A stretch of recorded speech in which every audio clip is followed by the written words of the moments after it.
activist, and I will say a staunch supporter of the presidential candidate of the Labour Party, talking about Aisha Yusufu. Aisha Yusufu, welcome to the program. Thank you so much for having me. I also have with me in the studio Dr. Anthony Chike Ezogo. He is the FCT Senatorial candidate for APGA. You're welcome to the program. Thank you very much. And of course, I have with us in the studio a presidential candidate, the presidential candidate of the African Democratic Congress, ADC, Mr. Dumebe Kachiku. You're welcome to the program. Thanks for having me. All right, you two can join the conversation as the program progresses by dialing 0705 149 3324. That is 0705 149 3324 and 0915 0910 482. 0915 0910 482. Please, when you call and the line is picked, do not use abusive or derogatory language. And also note that no caller has preferential treatment, and so you need to be brief and straight to the point as much as possible. If you can finish everything you want to say in 60 seconds, we will really appreciate it. All right, let's start with the basis. We're looking at the preparation for the D-Day, but before now, a lot of things have been going on, particularly with the campaign. So let's look at the campaigns that we've had so far. And I would like to start with Aisha Yusufu. If you look at what has happened during the campaign period and what we've been having before when it comes to election in Nigeria, how do you rate the campaigns we've had this time around? Thank you so much for having me. I think the way I would rate this campaign so far is one where there's participation by citizens. Oftentimes what we've had in the past is that people just stay away from election. They say, oh, election is a dirty game, it's for certain people, nobody cares. But this time you're finding citizens are invested in the electoral process, and it's such a beautiful thing to see happening right now. And as we look forward to not just citizens participating in the electoral process, we also expect citizens to participate in governance, because that's the key. But when people are elected into office, we must hold them accountable. So there are two sides of governance, the demand side and the supply side. Those who are voted into office, they supply good governance, and then the people who voted into office will also make demands. So it's a good thing to see. Right, Dr. Anthony, is that good? I believe this is going to be a landmark election where our votes are actually going to count. For the first time, if BVAS is actually what the INEC said it's going to be, there won't be much court cases after this election. And then the mandate of the people, the choice of the people is really going to come out this time around. All right, Mr. Kachiku, I want you to look more at the principal actors. When you look at the campaigns we've been having in the past and this campaign, judging about the principal actors in the exercise, particularly the candidates, what will you say? Well, I think in this election, what we've seen is there's been an uptick in terms of the citizen participation.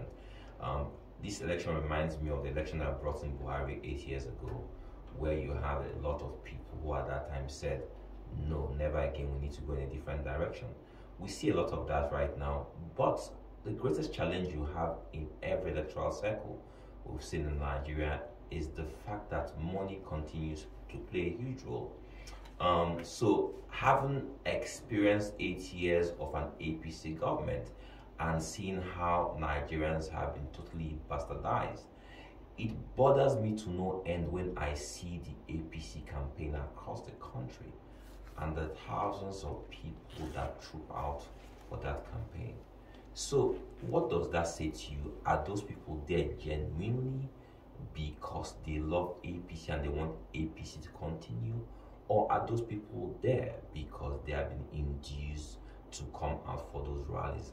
That's why we keep on speaking about rallies where people are giving rappers, face caps, t-shirts and what have you, and they are bussed to campaigns. And the same people, the very next day, they join a different rally for a different party. So we're abusing the poor in Nigeria. We take advantage of them for electoral purposes just to show our popularity. But I expect that as time goes on, as our populace gets more educated, as we begin to understand what democracy is all about, I think we'll start getting more refined and start understanding more and more our duties as citizens. Now, talking about the issue of campaigns in Nigeria, in time past we've had a lot of issue with violence and so on and so forth. Well, this time around we also saw some pockets of violence. But actually, Yusufu, looking at it from that perspective of whether peaceful or not, what kind of mark will you give to this year's campaigns? Well, violence is violence, and we know when people are affected, it's not about the mark. It's not, if you say 2/10, if you say 8/10, somebody's life has been endangered or somebody has been killed, and that is everything. What we've seen so far, we've seen a lot of violence against supporters. We've seen violence being meted out on people, and what we want to see is absolute zero violence. Let election be just a norm. A normal day you come and do business. Let's get to a place where you don't even have to set a day aside and say people shouldn't come out for election. People should be able to go about their businesses and then just go over and vote and continue what they're doing. And so far, what we're expecting as we go on, we've had pockets of violence against a lot of people, and that needs to stop. But as we go into the election, we expect the security agents to do the needful, for them to do that which they are constitutionally mandated to do, protect lives and properties, and not be partisan in any way whatsoever. So we expect free, fair, credible election. We expect people to be able to come out and vote peacefully, to not be disenfranchised, and those are the things that we're looking forward to. Now, I should just mention the issue of the security agencies that Dr. Anthony Ezekugu. When you look at the various stakeholders in this election, the security is one of them. We have INEC, we have so many other stakeholders, including the masses themselves. They are also stakeholders. To what extent will you say that all the stakeholders seem to be ready for this election? I believe the whole country is ready for a change this time around, even though it still baffles me why some people still come out to still campaign and rally for the people that has made life unbearable for us for the past 8 years. But I believe the majority of us are out to make a change. I want to use Abuja here as a case study because that's where I'm contesting. We've been contesting relatively in a very calm and civil manner. I've witnessed maybe 1 or 2 incidents where a little bit violence wanted to erupt, but the police around quickly quenched it. So I believe if the whole country will toe the line which we are seeing here in FCT, the elections in Nigeria will become a little bit more civil. Like I said earlier, with the beavers, the politicians should understand that the era of ballot snatching has gone, which will also drastically reduce the violence that we always experience during the election. And again, with this cashless policy that had dealt a whole lot of blow to a whole lot of things like kidnapping, the police no longer collect. You don't have, because you stand the whole day in the lines to get money, you can't even get. So I don't see how I'm going to get to give whoever is kidnapping or whoever the police is stopping. This cash thing is really wonderful. And then if you check again, most of us who don't have cash, if you ask me, because I'm not a politician, I still tell people I'm a businessman that joined politics last year because the status quo has to be changed. And if you have to change it, you have to change from the inside.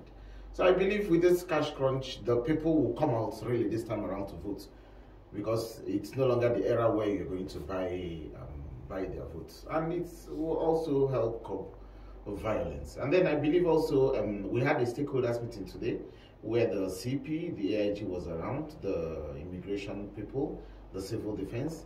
They are all out this time around to make sure that what the President Buhari said about having a free and fair election is held and then upheld to the letter, that they don't want to condone violence in this election. Well, Mr. Kachiku, your own constituency is wider, not just the FCT, it's about Nigeria. You've gone around, you've seen what's going on, you've seen Nigerian people, how they're preparing for the election. I want us to stay on this issue of having a peaceful election. To what extent will you say that things have been put in place to ensure that Nigerians can go out and exercise their franchise without fear of anything? When you speak of violence, it depends on how you then define violence. We saw what happened a little over a week ago in Lagos when Labour supporters were attacked in Lagos, right? And so that's physical violence. But at the same time, we see what happens virtually online almost every day where it seems like Labour supporters attack people who take a dissenting view, have a different opinion. So all these things are violence in different shapes or form. We just have to speak against this as candidates. We need to take a hardline position. We need to speak to our supporters. We need to let people know that elections are not a do or die affair. So people should be allowed to support whoever they want to support. We cannot continue to lose lives, Nigerian lives, over elections. It makes no sense. He spoke about the cashless issue, and he and I happen to be friends, and we have different opinions on this. We're talking about this every day. I happen to believe that no election is worth the suffering that Nigerians are going through right now, because we're trying to take cash out of the process. I've watched in the last few weeks, and I've seen those videos where people are taking off their clothes in banking halls crying. I watch every night seeing people queuing outside banks, ATM machines, waiting to collect sometimes 1,000 naira. I'm a builder in my different sites. People in the informal sector who is likely the largest sector in Nigeria, who earn between 8,000 to 5,000 naira every day cash, right? These guys now have to transition to an e-form of payment. They get 1,000 naira in a card or 2,000 naira. They have to spend money to get out that money. These guys, some of them have gone for the last week or two trying to see how they can feed. Most businesses are collapsing every day now, and we all say it's good because it's going to help us have free and fair elections. I said to him a few days ago, my greatest worry is that the pockets of violence we've seen in Benin, Ogun, Lagos, and other parts of Nigeria, I pray that before Saturday, it's not going to turn into something else that's going to lead to anarchy in Nigeria. If the government believes that they need to go against certain politicians who they believe they've stockpiled huge sums of money, I believe that our law enforcement agencies are in pole position to use actionable intelligence to go after these monies, prosecute these people, but to make tens of millions of Nigerians suffer just because you want to recolor your naira, I just think it's not just worth it. It's very, very sad. Well, Aisha Yusufu, there are people who believe that the reason we are having a lot of Nigerians being enthusiastic about this election is because of the technology that has been introduced by INEC. And of course, recently they had INEC had a mock accreditation and so on and so forth. While others believe it's because of voters' education and sensitization. I know you've engaged in a lot of mobilization and sensitization. To what extent will you say that the Nigerian voters have been well educated enough to ensure that we have little, I know we can't say zero, at least that little of invalid votes and so on and so forth? To what extent are people being mobilized to ensure that they come out not only on that day, but that they identify who and who they want to vote for and are able to do that? Okay, so to an extent, the enthusiasm that you see today, it's largely due to the new electoral act that we have, and so that has helped also even INEC to be able to do a lot of things that ordinarily they couldn't do before, in terms of like the beavers that we have, and also electronic transmission of results. Most importantly also was the fact that for the first time we're able to have primaries, parties conclude their primaries, and there was enough time between primaries and election for people to actually be able to register and collect their permanent voters card. So people were now able to see candidates who join, who are running, and they felt, okay, these are credible people that they can actually support, and because of that they got the incentive to be able to go out and look for those cards. So that's one of it. But by the way, before I go ahead, is to talk about the fact that social media has actually democratized media, and so a lot of people are able to come out and speak and be heard, unlike what we had before, where government largely controls media, or people who were wealthy were the ones that control media. Now it's open, it's there for everyone to be able to use, and you have supporters of parties who come out and they use that social media, and it's free for everyone. When you have certain, he just mentioned that Labour Party supporters on social media, they attack people. They don't attack people. They use the social media. They speak. They sell their candidate. They are there. Their voices are heard. These are people who are hurt. The Nigerian youth who have been hurt by the country. And we watch what happened during NSAS, where people were killed. That same social media, Twitter, was actually banned, and people stayed on in defiance of the government that tried to shut down their voices and control their voices the same way that the voices of their parents and grandparents were controlled before. And they're using that, and they're coming out, and everybody has a right to do that. Yeah, there are one or two people who, in whether every party, every supporters, you have some people who are overzealous, who come out, who don't want other people's voices to be heard. But that doesn't now give a level to say, oh, the supporters of Labour Party, they attack people on social media. That's not factual. And so that is there in a way. In the sense of education also, those same young people who they have used social media to an extent to be able to educate people in very creative manner, in a manner that makes it easy for people to be able to take that knowledge on. And you see most of them using their different social media platforms that are out there, whether it's TikTok, it's Facebook, it's Twitter, whatever it is. They're using WhatsApp videos, they're using that to create awareness. So there's a whole lot of awareness that has been created beyond what we normally have before. But also in the fact that people are interested in what is happening because now they are affected. Before, you had a situation whereby, yeah, the suffering is there, but it wasn't that much, or certain parts of the country are suffering. Now the insecurity has gotten to everywhere. It's no longer just the Northeast. It's every one of us. Now every one of us, we are afraid of traveling. We haven't gone to our villages because we are afraid of being kidnapped on the road. Now everybody is feeling the naira crunch. Some of us that we're feeling now, oh, the money, we can't get access to our money. Hello, there are people who don't even have monies in the bank. How many Nigerians actually have monies in the bank? And there are a lot of Nigerians who don't even have any money to spend. So now we are feeling the effect, what it is that they have gone through, because over time what we have is it's a very selfish middle class that has been able to go on and do their own things when the government hasn't done the things that are supposed to be done. For example, we don't have water. There are no tap waters. What do? We dig our own boreholes. We have our own water. What about our neighbors? We don't care. We don't have good public education system. What do? We send our children to private schools. We send our children abroad, and we take care of that. We live in our estates and all of that. Now we are feeling that crunch that every other person is feeling. And so it's making more people, not just people who are not educated, but the middle class that hitherto would not be bothered about what is happening. It has forced them now to realize that governance affects their lives, and so they are being invested in politics. I would say the education, it's really massive, and people are getting that more and more, and it's being done in such creative manner.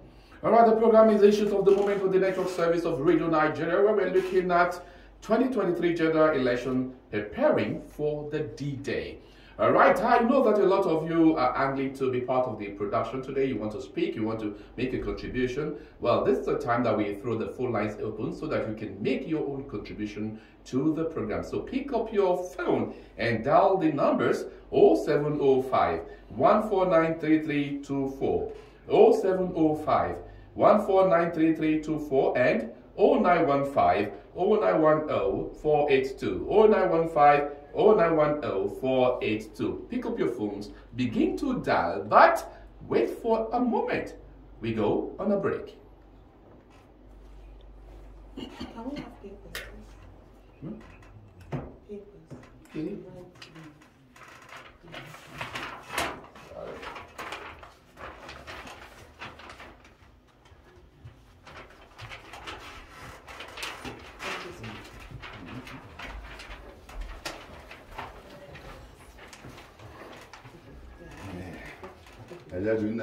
You're funny. Oh, yeah. Biola Kaduna. Now I'm getting them tomatoes. Okay. I have a pen. Can you give more paper if you have extra? No, it's okay.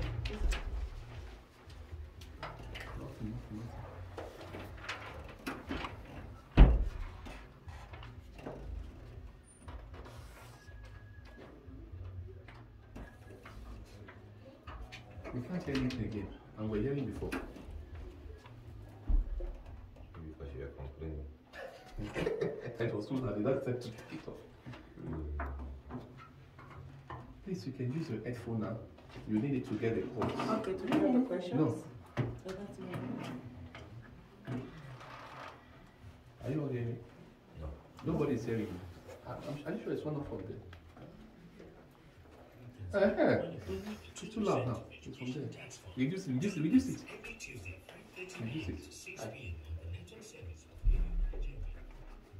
Better.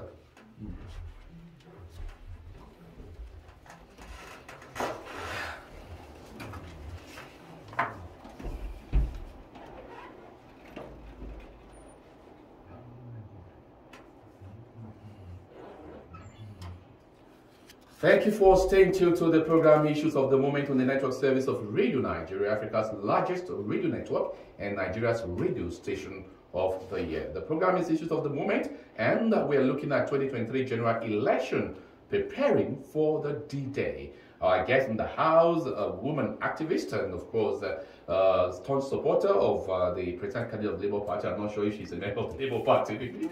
Okay, yeah, I know she's not a member of the Labour Party, but a staunch supporter of the presidential candidate of the Labour Party. Aisha Yesufu is in the house. Dr. Anthony Chike is the FCD Senatorial candidate of the All Progressive Grand Alliance (APGA), and the presidential candidate of the African Democratic Congress (ADC), Mr. Dumebi Kachiko. Once again, thank you all for being with us on the program. And to you, our dear listener, time to take your calls. 0705 149 3324 0915 0910 482. Hello.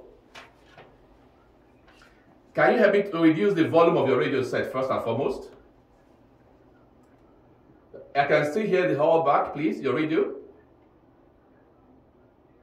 Yes. Okay, go on now. Your name, please, and where you're calling from. Okay, I know you are from Benue. I didn't get your name, but you can continue. Okay, here, Ahmed, you're welcome. All right. Okay. Okay.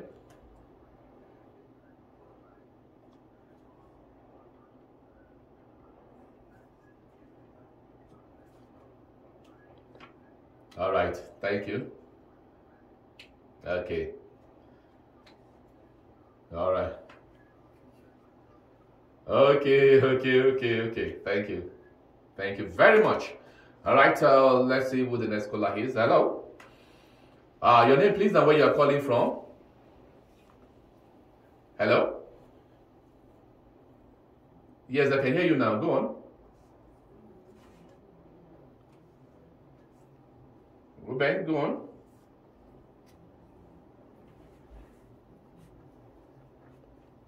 Okay.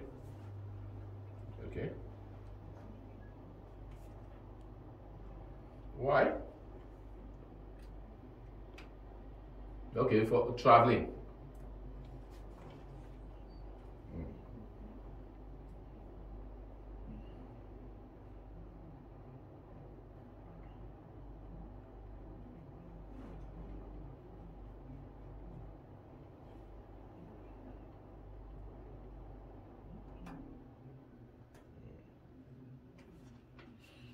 All right, thank you. All right, thank you very much, Ruben, from my time in Abuja. All right, next caller. Hello. Can we meet you, please? Your name, please, and where you are calling from.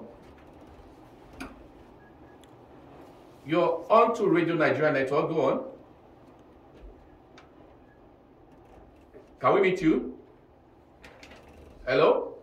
Well, you just dropped the call. It could have continued. This is Radio Nigeria Network. Capital FM is also hooked up, as well as all our 42 FM stations. Hello? Can we meet you, please? Yeah, your name and where you're calling from, please. Hello?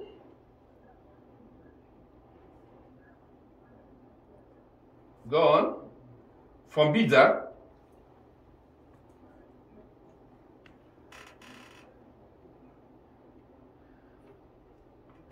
Oh, Chinoso, your line is breaking.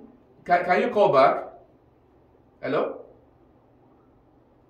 Oh, Chinonso, can you please try and call back? Your line was breaking. We were not getting you very well.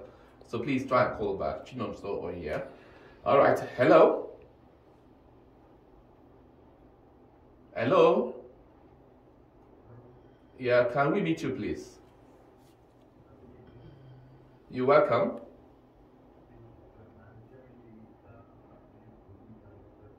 Jerry, sir? Okay, go on. That.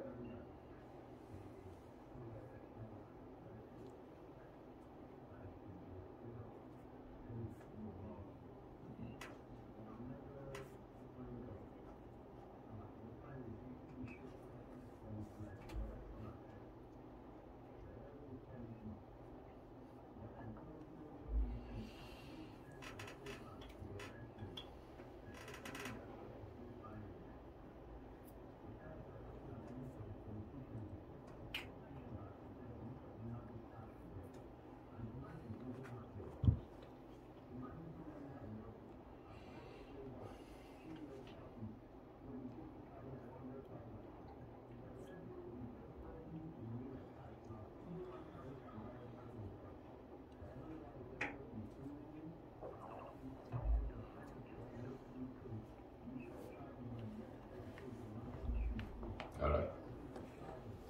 Okay. All right. Thank you very much. There is that from Bida in Niger State. Okay, let's take maybe just one call out right now and then come to the guest in the studio. Hello. Yeah, you're welcome. Chinonso here. Okay, go on. Okay.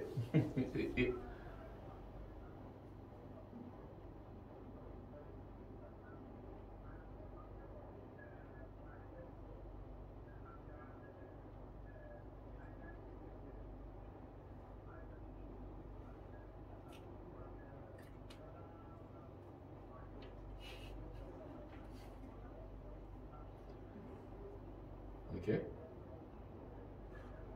Yes, we can hear you. Go on. Yeah. Yeah.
All right. Okay. Okay, thank you. Okay. All right, thank you very much. So, okay, before we take more calls, let's quickly come to a guest in the house. And I think majority of the people are talking about the cashless policy and how it's affecting people, particularly those who have to travel. I want to start with Mr. Kachiku because you actually mentioned something about this before. Yes, like, you know, if you are out there and you see what's going on, you will understand that those behind this policy, whatever their reasons, they got it completely wrong.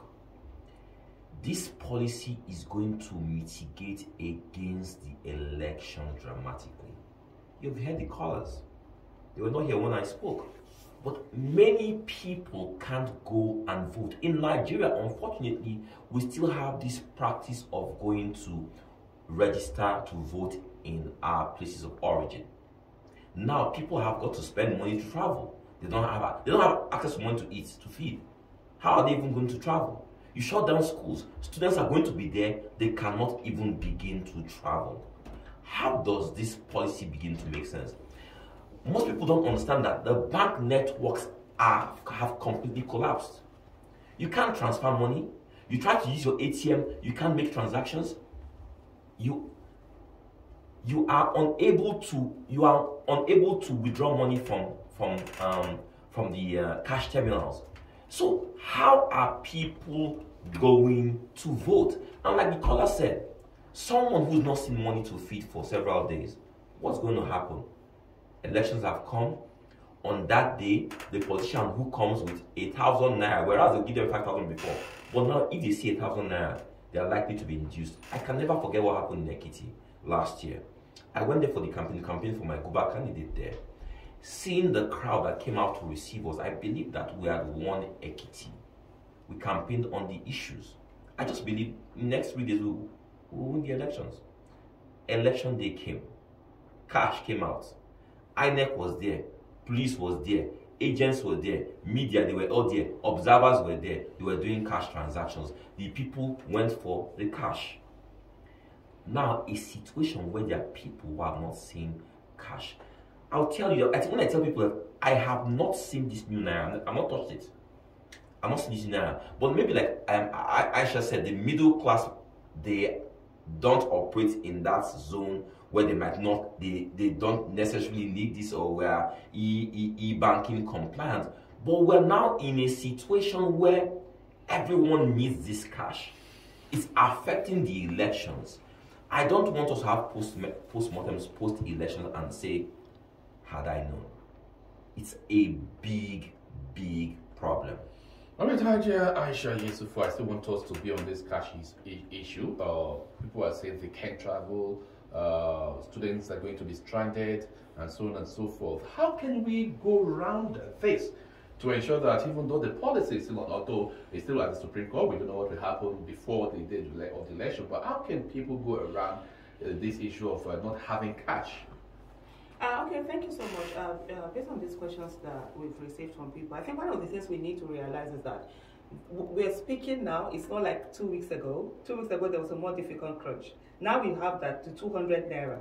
It's back. It has, I think, about 60 days was given for it to be in circulation. So that also is sort of like mitigating that hardship that ordinarily was there a few time ago. And there are still some of the, in terms of some of the transfers that are being done. So there are still transfers still ongoing at the moment. And also banks have started giving certain amount, which is like 20,000. Yes, it's not enough there. So there's a lot of hardship in the country.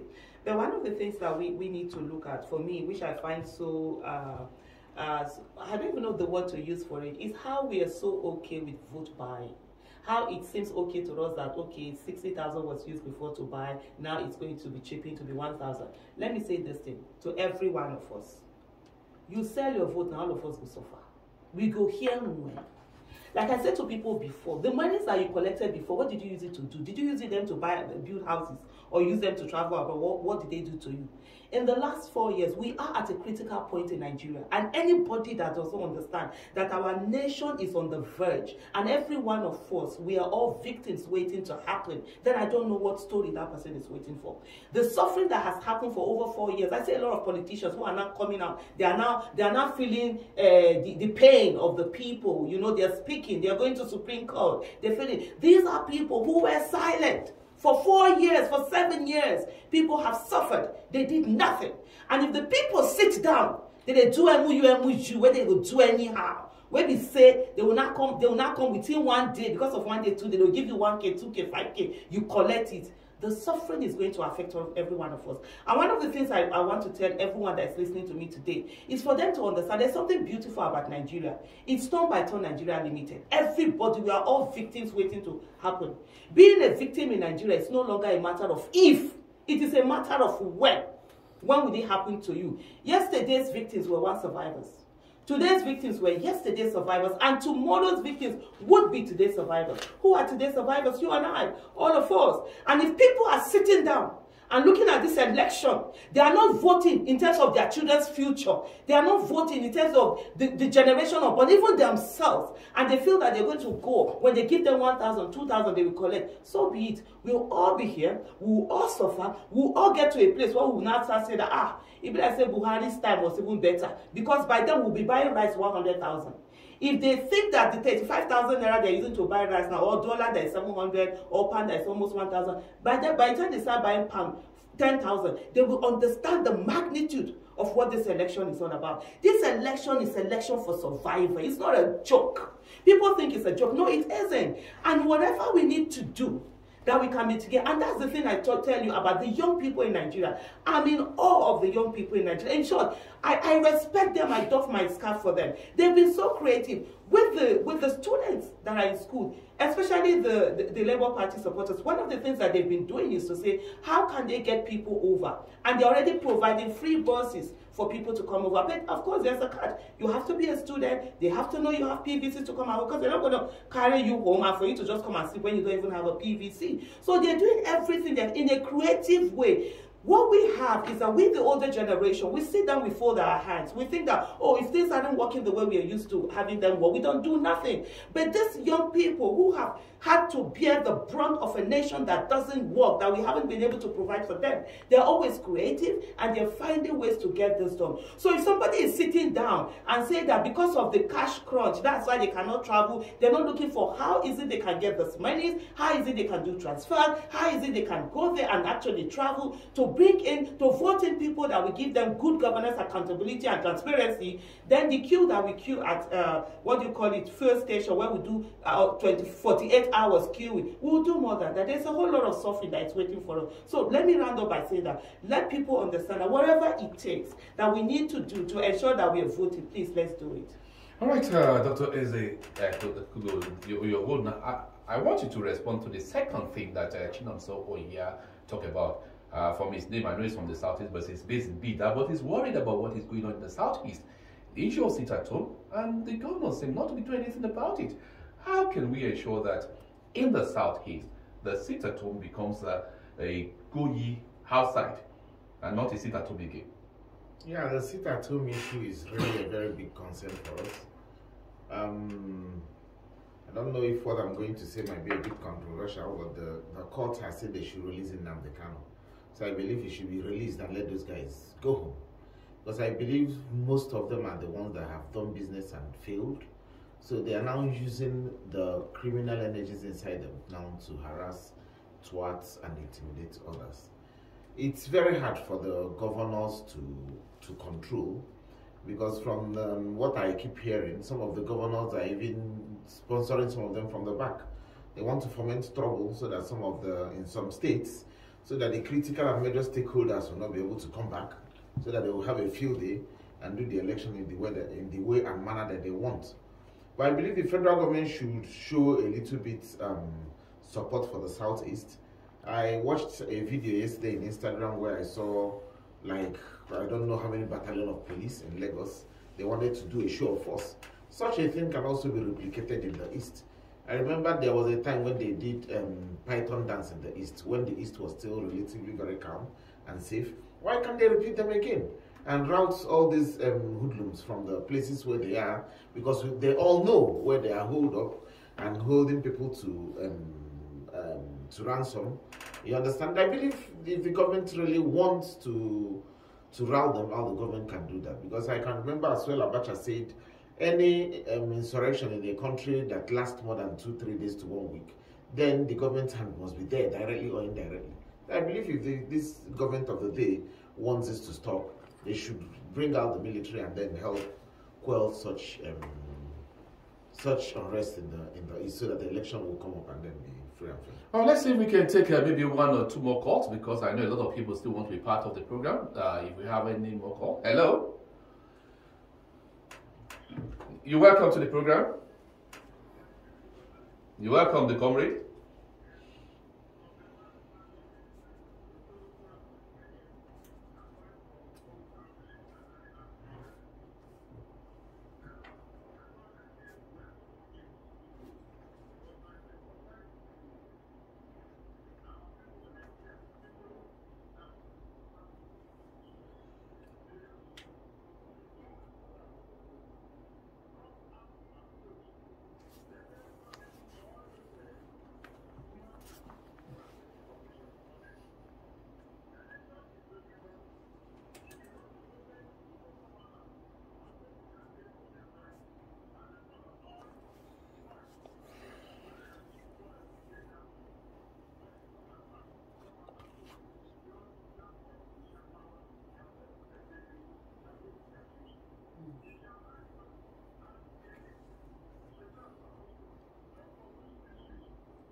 All right, thank you very much. The comrade from God's own state, that is Abia State. Okay, let's take one more call on the program before we go today. Hello. Please, can you first reduce the volume of your radio set? Okay, yeah, you can go on. Your name, please, and where you're calling from. Mr. Jack. Oh, John. Okay, Mr. John, you can go on.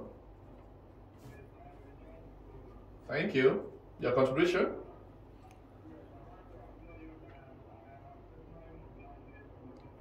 Okay. Okay. Oh. All right, thank you very much. Okay, that's all. Okay, thank you. Okay.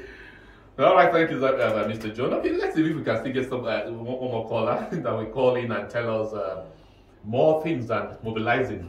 We've had somebody mobilizing for AP Center for Labour Party. Hello. Yeah, you're welcome to the program.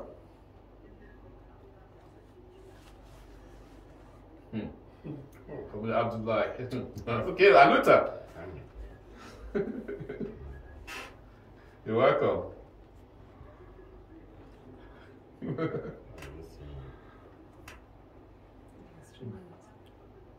Okay.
All right.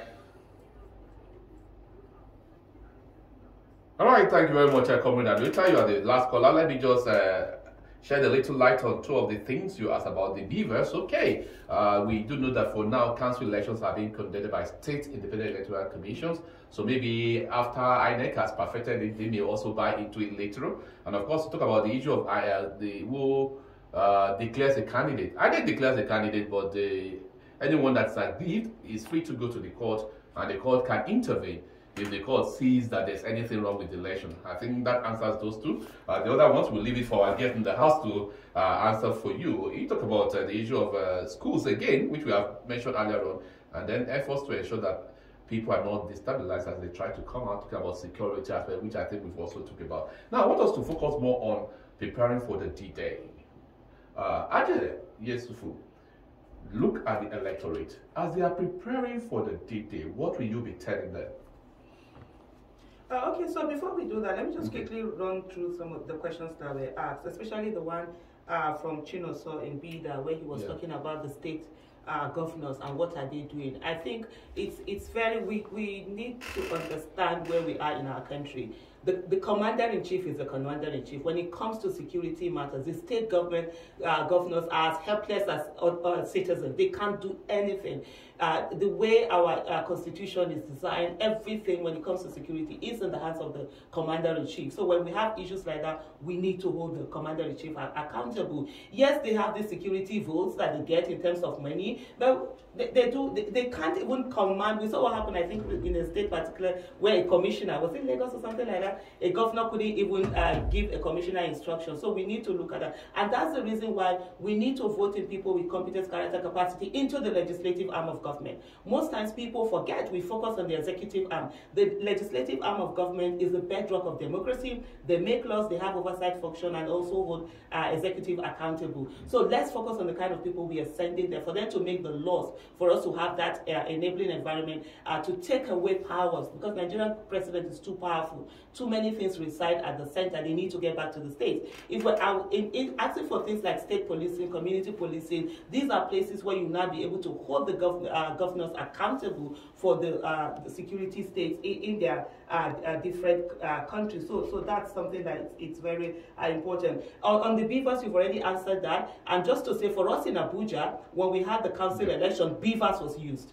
I went to vote and it was used. And if your finger, I had someone whose fingerprints couldn't be done, his face, he couldn't vote. So as we go on, INEC is not in control of that, but we could, with the new electoral act we have, hopefully they're going to, that will be part of the things that will be done. For me to say, as we go into on Saturday's election, is to say to everybody, excuses are like shoes, and you always find the one that fits. If you want to have an excuse not to do something, there are 1,000,001 excuses that you can do not to do it. But if you want to find a way to do something, you will be creative enough to be able to get a way to go out and do it. This election is not like the normal election that we had before. This election, we've got to a place where our country in the last 7 years has been, not just 7 years, beyond that, we've gone through so much. The last 7 years, we had bad governance. We thought Nigeria can never go lower than that. We saw what happened. It wasn't. What we have before, where we say, okay, let's vote the lesser evil. The lesser evil, when it gets into power, becomes monstrous evil. So we will no longer do lesser evil. What we should do is competence, character, capacity. Look at the candidates that are out there. Who is it that you want to leave your own affairs of your company or your household in their hands? Do that also for the nation and ensure that the nation gets the best. People coming out to tell you that you're going to waste your vote, let's see, there's nothing like wasting your vote. You have a right. And there's one beautiful thing, I think it's Mr. Mazi that said, your vote is your power, it's your integrity, it's your future. That's the way we look at this.